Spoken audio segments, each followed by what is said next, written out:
Hi everyone, it's Joy with the Global Video Log Hop this month. And this month we are showing you items that you can use in your home decor. So I made this framed picture that is going to be great for this winter. I am giving you a little bit of a preview just about 3 days ahead of time of some items that are going to be shown in the mini catalog for July through December of 2021. Now, I realize this is the end of July, and because of the global pandemic and the delay in shipping, we are delaying this catalog and not starting it until the 3rd of August. So that is why this video is going to be just a couple of days early in showing you items from this catalog. Now, it is not live yet, so I cannot show you the inside, but I can show the gorgeous outside and some of the items that I used to make my project. Also, during August and September of 2021, we are doing another celebration. Yes, you heard me right, a second celebration for the year of 2021. So you can earn items for free with a qualifying order. So be sure to ask your demonstrator, and if you do not have a demonstrator, please contact me if you're in the US. If you do have a demonstrator, please make sure to order from the demonstrator in your area. If you don't have one and you are in another country, you may find one via the demonstrator locator. I will be using this very adorable frosted gingerbread set. It has several gingerbread style cookies with really fun greetings on here, and I have used the Sending You Peppermint Kisses, which I think is just adorable. This frosted gingerbread set also comes with gingerbread dies in the bundle, and these are so cute, and they cut out multiples of some of these little swirls and these little circles to make peppermint candy pieces. So you have detailed dies, and you have cutout dies, and you have border dies. This is just a great bundle. I'm sure you will just decide that you have to have it. Along with this is a coordinating set of the pretty pillow box dies. So it makes a pillow box that you could put very yummy peppermint candies inside this pillow box once you make it. Now, I did not need all of this set for my project, so I just used this die and used it with my framed decor piece. Let me show you this framed decor piece once again before we get started on making it. I have used a 5" by 7" frame with a mat that opens to 4" by 6". If you're in another country, I think you can still get this size for your photos, but it comes to 12.7 centimeters by 17.7 centimeters with an opening of 10.1 centimeters and 15 by 0.2 centimeters. To start off, I have taken a piece that is the 5" by 7" piece, and I have taken a pencil, and for this one I have come through and I've done 3/8 inch around. I think I did 1/2 inch around on my original one, which you will probably get to see in the process of this because I am going to take it out of my frame so that I can show you some of what I have done. I go ahead and I keep the glass on mine because I like to keep my frame decor piece dust free after I hang it up on the wall. So as you can see, you have this frame, and then you have my piece that I've done for my frame decor. Let's set this mat aside for now, and let's start working on this frame decor piece. In this gingerbread and peppermint suite of products, there is the Adoring Decorative Masks. So you have one that has the stripes, and you have one that has the decorative icing, and then you have one that has these diamond patterns. But last but not least, you have the snowflake pattern.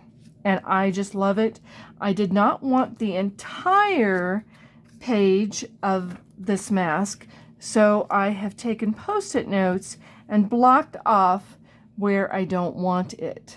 Let me get this mask situated to where I want it on my background.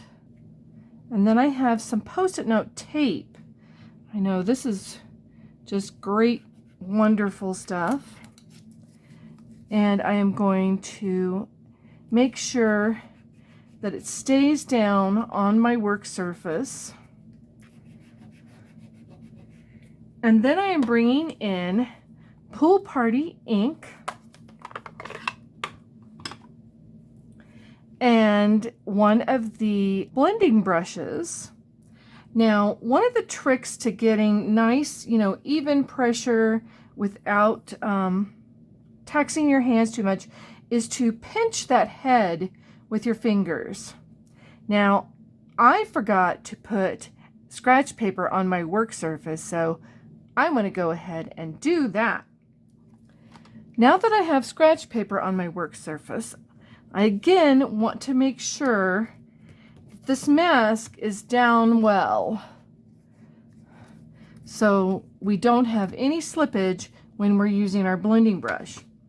One of the beauty of the blending brushes is you can just get your ink. You want to kind of test it to make sure that you're getting a good amount of ink. You may have to get quite a bit of ink on it to begin with so that you've got your brush loaded, so to speak, with that ink before you start on your project. So go ahead and put a little bit there, and then I'm going to just rub this all over the stencil.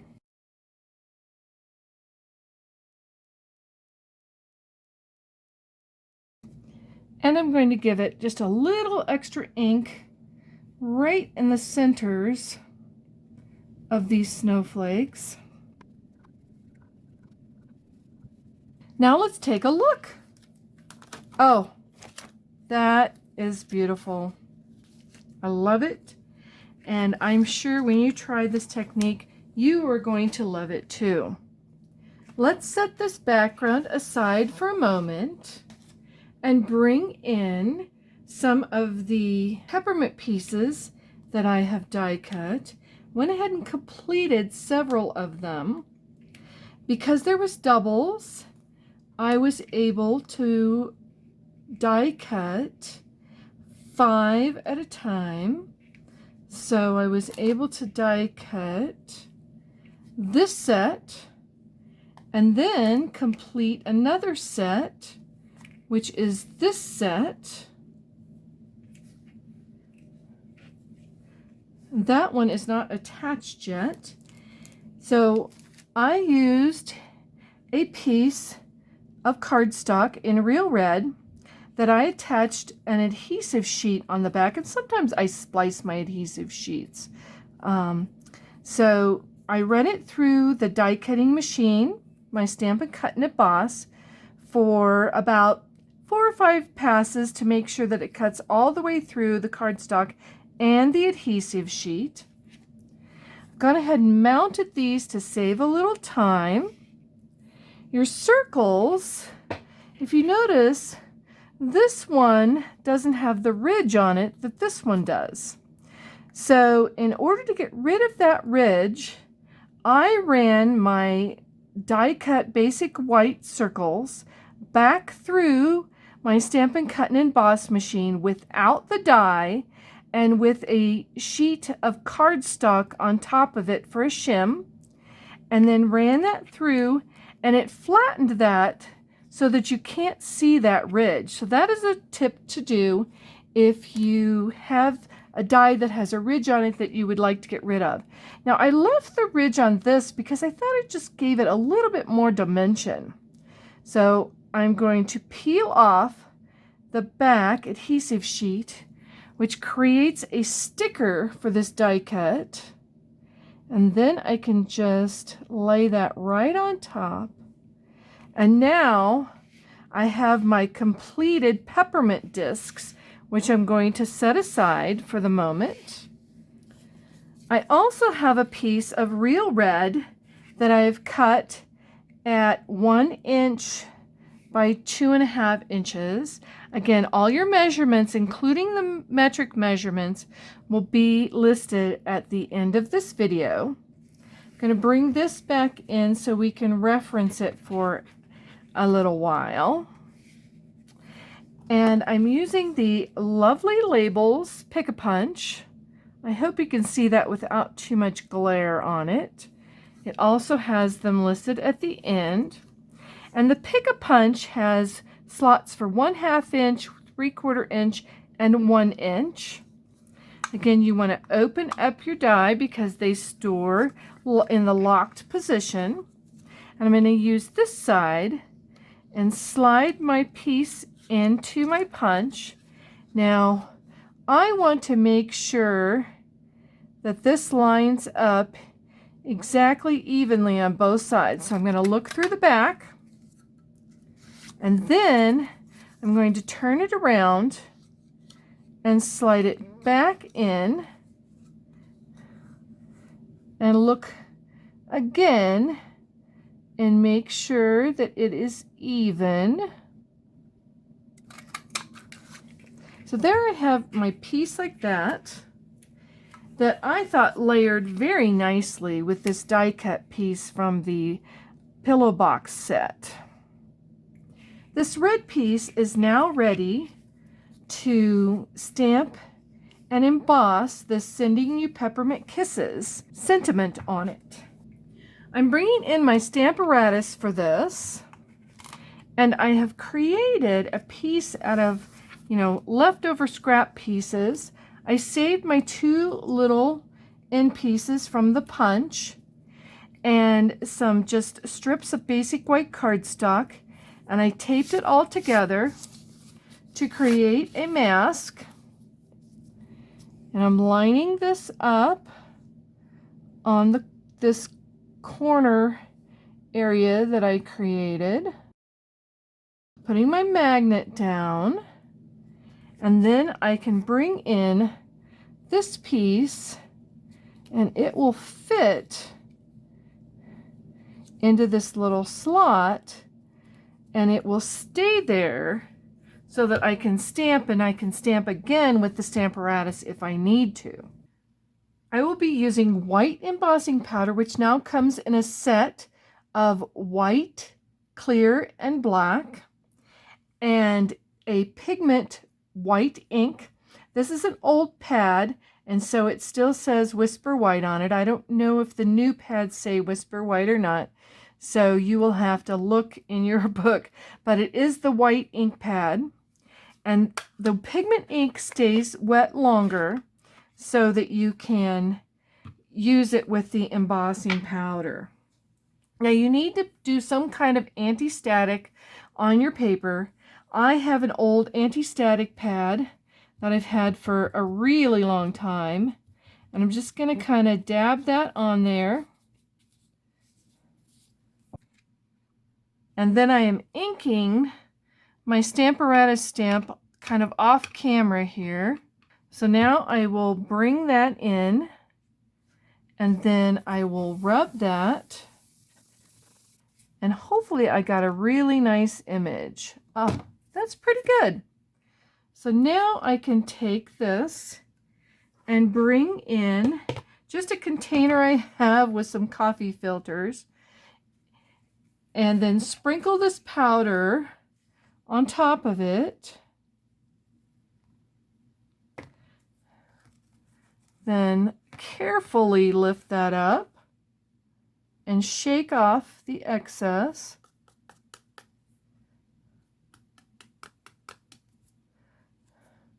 you might want to come in with a really fine tip paintbrush and try to get more of that powder off, because my anti-static didn't work as well as I had hoped.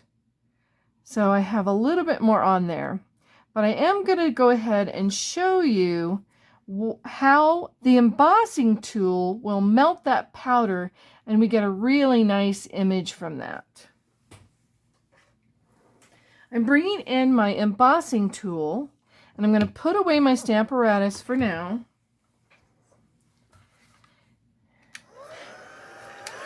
And I will go ahead and you can start to see how this melts that powder and it becomes shiny.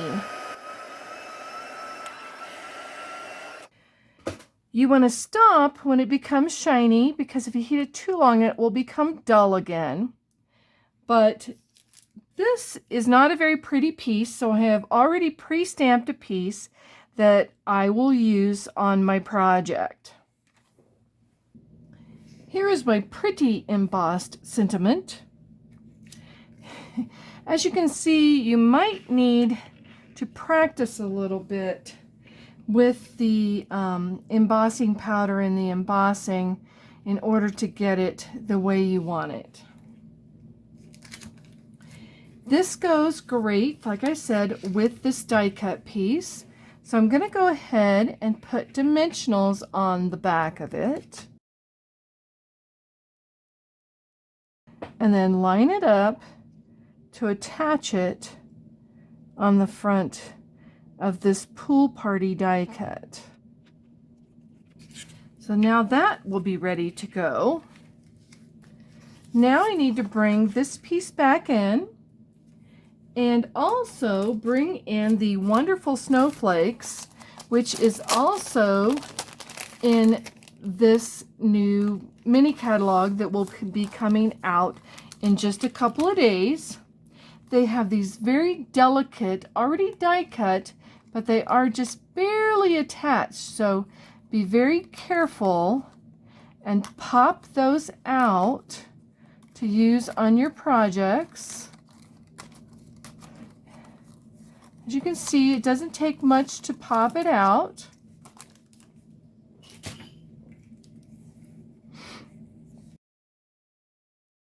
Since the snowflake is so delicate, I'm going to show you a little trick on how to use the Tombow multi-purpose liquid glue. And you want to make sure that you do it on the dull side. There's a dull side and a shiny side. So I'm using my shiny side for my project. So I will be using the dull side, which you could color with some ink. It would be very pretty, to put my glue on. So I need my multi-liquid glue and just a piece of old sponge, and put a little pool of that on your silicone mat and use the sponge and just kind of get it around on some of the areas so that it will adhere down. Now it is ready to go and put on my project. So I'm just going to try to eyeball this here and put it about like that. See, that sticks down nicely and there's not a bunch of extra glue. And we are going to use some more of the multi-purpose liquid glue on the back of this piece. Don't get it too close to the edges. You do not want it oozing out. So this will make it stick for a long time.